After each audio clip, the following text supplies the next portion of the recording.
또 너희가 내 이름으로 말미암아 모든 사람에게 미움을 받을 것이나 끝까지 견디는 자는 구원을 받으리라.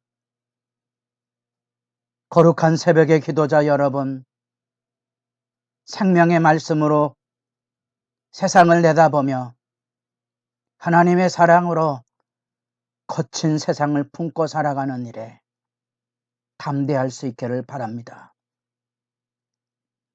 오늘 우리가 읽어갈 하나님의 말씀은 마가복음 13장 1절에서 13절까지의 말씀으로서 예수님께서 예루살렘에 입성하시고 성전의 심판을 선지자적인 행동을 통하여 말씀의 메아리를 불러일으키시고 실제로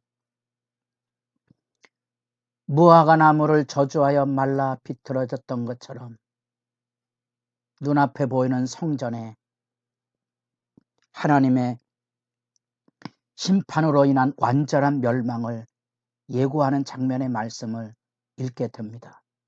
이 말씀은 여기 감람산을 중심으로 해서 예수님께서 이곳에 들면하는, 그래서 고난주간의 행적을 이문번 교수님의 책에서 캡처를 해봤습니다. 이 감람산과 성전산은 기드론 골짜기를 중심으로 해서 마주보고, 이 감람산은 에스겔서 같은 데 보면 마지막에 하나님의 심판이 이 감람산을 통하여서 이 감람산이 갈라져서 심판이 들어오고 여호와의 영광이 이렇게 동문을 통하여 성전으로 돌아오는 환상을 보게 됩니다. 감람산에 마주서서 이 성전산을 건너다 보며 이 성전의 이 멸망, 그 당대로 말하면 세계적인 건축물인 이 헤롯 성전의 위용 앞에 놀랍지만 예수님께서 성전에 들어오셔서 드디어 성전 심판을 구체화해서 증거하게 되고, 이제 이 눈으로 보는 헤롯 성전, 하나님을 섬긴다고 하는, 하나님을 섬기는 것이 아닌 하나님을 섬긴다고 하는 거짓 성전은 무너지고 예수님의 십자가와 부활을 통하여 예수 그리스도의 그 몸의 찢어짐을 통하여 새로운 성전이 열려지는 구원 역사를 만나보게 됩니다. 그런 점에서 이 예루살렘의 성전의 멸망과 파괴는 새로운 성전의 역사를 증거하고 있고, 이 거짓 성전은 새로운 성전을 선포하는 예수 그리스도를 죽이고 심판하는 자리에 이를 수밖에 없고, 그 무서운 죄악에 대한 하나님의 심판을 기다리게 되죠.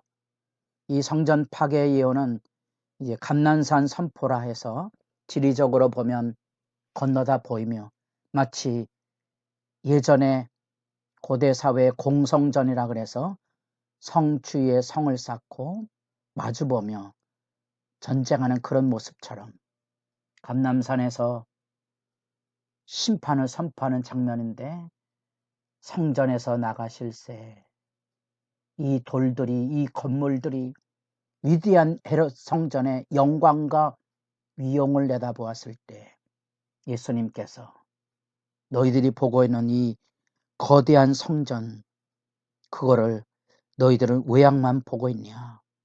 내면이 썩어져 있는데 심판이 도래할 거다 하는 심판의 두려운 얘기 안에 제자들이 여기 조용히 묻습니다. 때와 징조에 대한 이야기를 묻습니다. 왜냐하면 상상키 어려운 성전의 멸망을 들었기 때문에 그렇고, 성전을 중심으로 한 종교, 문화, 사회, 정치의 구조를 가지고 있는 유대인들에게 성전이 무너진다는 것은 예루살렘의 멸망을 예고하고 있는 두려운 현실이지요. 메시아가 오면 무너뜨려야 될 것은 로마의 제국이지, 성전이라고는 상상도 못한 제자들에게 성전의 심판을 예고하고 이후로 이루어질 하나님의 말씀 앞에서 우리는 예수님의 이 예언의 말씀이 3, 4년대를 기점으로 들려졌다면 한 세대 후에 3, 40년 후에 일어날 로마의 장군 티토로 인하여서 완전한 멸망이 이루어질 한 세대, 마가복음에 쓰여지던 그 시점에 봐서는 지금 성전의 멸망 전후의 상황이고요.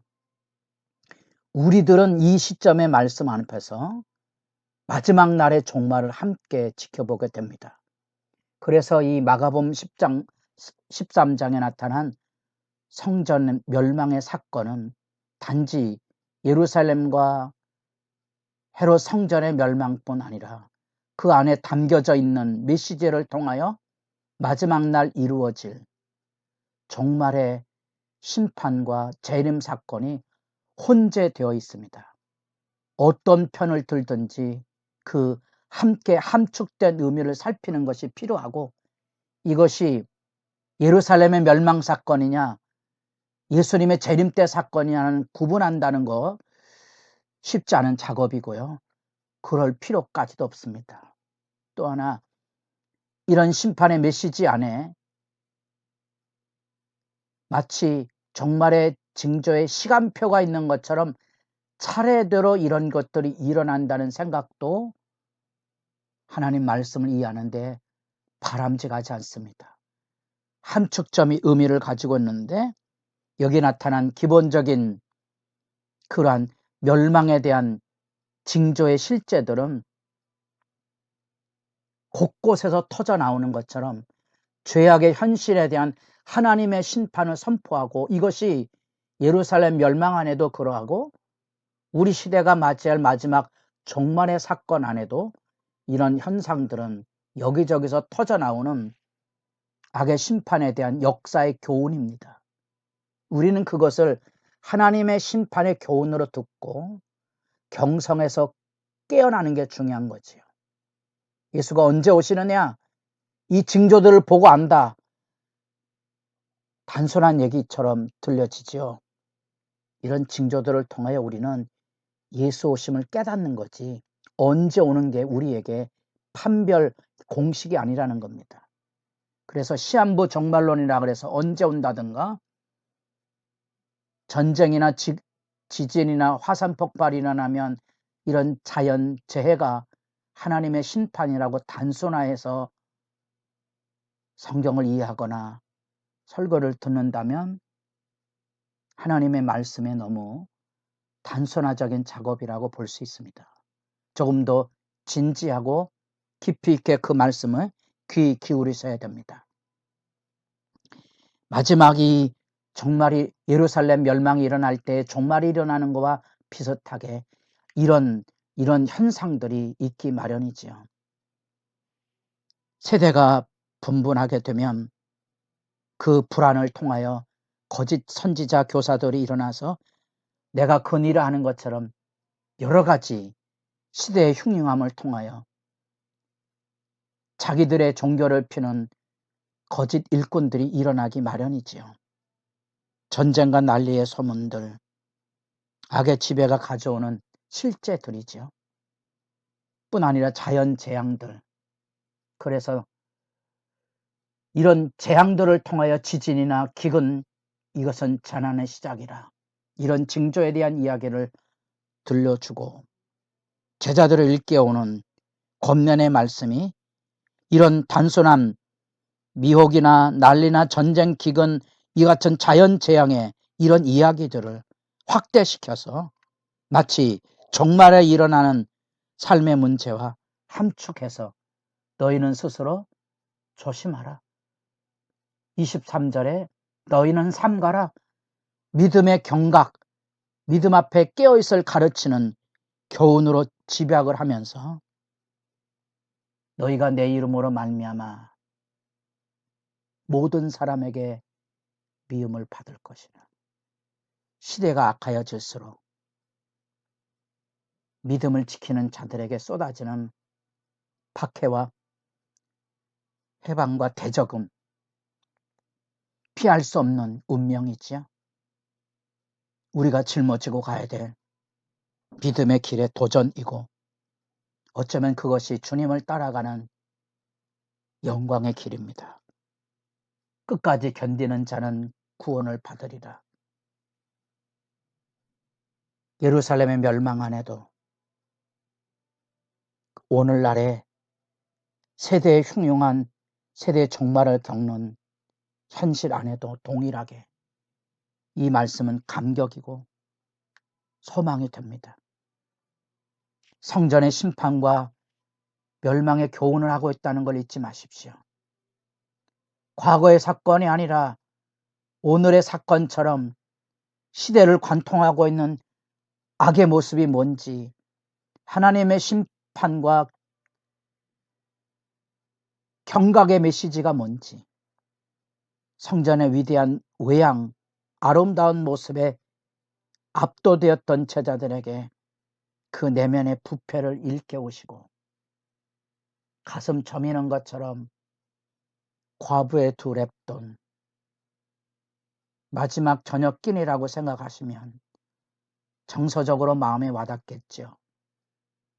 그 성전을 하나님께서 가만두시겠습니까? 그 내면의 부패, 그 심판과 파멸에 대한 경각심입니다. 우리가 교회를 섬긴다고 말하지만 교회 위엄과 조직을 위하여 이 가난하고 약한 자들의 희생을 당한다면 심판을 면하기는 어렵겠죠. 두려워하셔야 됩니다. 지금 이 말씀은 종말이 어떻게 이루어질 것인가에 대한 설명하는 부분이 아닙니다. 하나님의 말씀을 그렇게 이해하지 않도록 분별력을 가지십시오. 성경은 우리에게 이야기를 하고 싶은 겁니다. 깨어 있으십시오. 믿음을 지키는데 지혜로워야 되고요. 주님 말씀 앞에 경각심을 갖는 일에 여러분의 믿음이 새로워지기를 바랄 뿐입니다.